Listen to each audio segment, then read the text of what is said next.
Tucked away alongside Gulf Harbour Marina is a culinary experience called The Kitchen Door. Sean is the owner of this business, and we are featuring him today because he has generously agreed to help to fund the work of Keep Whangaparoa's green spaces as we look to protect the way of life that the residents of the peninsula enjoy. Every time you come to the Kitchen Door, Sean will donate a proportion of the profit from certain items that are available for sale to the Keep Whangaparoa Green Spaces Fund. So good morning, Sean. Thanks for making the time. Really appreciate it. Pleasure, Duncan. You've got a lovely business down here. I know I've sampled the ice creams and I've sampled the sage and onion rolls myself, as you know, for some time. Yeah. Tell us a little bit about your business. Okay, so the Kitchen Door was born probably about 9 years ago, and I was in a previous marina, Fairway Bay, which is a stone's throw from here. Since about 18 months, we've actually relocated, and now we're on the west side of Gulf Harbour Marina, the beautiful Gulf Harbour Marina. And basically, all I'm doing is turning the clock back, going back to good old-fashioned food without the chemicals and preservatives. Hence, I make my own lard. I only use butter. We make our own stocks. We make our own jellies. We roast our own coffee. What else do we produce? Apple pies without lots of sugar in them. We make our own lemonades without lots of sugar in them, and iced teas, lots of iced teas. So basically, yeah, just good old-fashioned stuff, the stuff that the kids actually respond to, because they're quite often, the younger they are, the less their palate's been corrupted, and they keep coming back because the flavor's there. So that's telling me that I'm doing the right thing by not adding the unnecessary boosters, as they call them, MSG and God knows what. So that's basically our ethos, is to do proper food. My background is actually fine dining, so although I'm doing fairly humble food, I'm doing it properly because that's the stable I came from. So I trained at Savoy in London. That's where I did my apprenticeship. Then I went on to Michelin star restaurants in London and around the world. So you've got a chef here, a proud chef who won't do rubbish, and I'm hoping that people will appreciate. So you've got great food, and now you've got a really great location that people, when I came down the other day, there were lots and lots of people around here, and you've got a few tables to sit around. And we're trying to keep it quiet, but people are talking. You are doing your bit to help out as well. Can you help us understand what that means? Okay, so I offered my services for some form of fundraising, and so we all went away and thought about it, how we could practically do it. So I came up with the idea of perhaps promoting a product on the my Facebook page, and consequently on the Keep Whangaparoa Spaces Green page. And so the idea is, in a nutshell, you come and buy a Scotch egg or an English egg from me, I donate $1. You come and buy in the next week Cornish pasty, I will donate $1. But what's most important is that people need to tell me that this is for the cause. So we know, and we just tick, and then if we sell lots of pasties, then we got lots of money to give to the cause. And this is something that we run through the week, and it's just something ongoing, and we're just hoping that people will actually come down and experience our food and serve the cause as well at the same time. Obviously, keeping Whangaparoa green spaces is something you care about. Why else would you be donating, some margin from your business to the cause? How does what is currently being discussed with respect to the golf course being closed, potential, repurposing for residential housing, how does that affect you? And then how do you think it's affecting the community up here?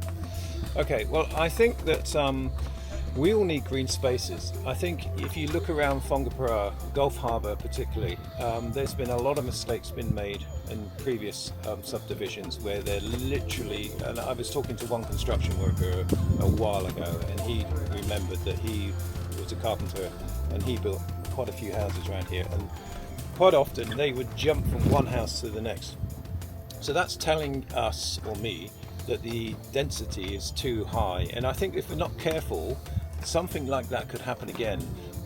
We all, as humans, we all need green. You know, it's healthy to be able to breathe and see green. To see just houses and congestion, which of course this is the big one as well, it's not healthy for anyone. No. So that's what I feel that's where we're going wrong. A peninsula should have restrictions. You know, geographically, it's not designed to be filled up. You know, emergency routes out, etc. You know, I mean, God forbid if there was a tsunami or something like that. You know, I mean, the roads would be clogged in minutes. Things like that. So I think it's an injustice to the public if the council carry on in entertaining the idea, even. I asked Sean if he would talk me through the pasties and the pies and the other things that he has on offer at the kitchen door.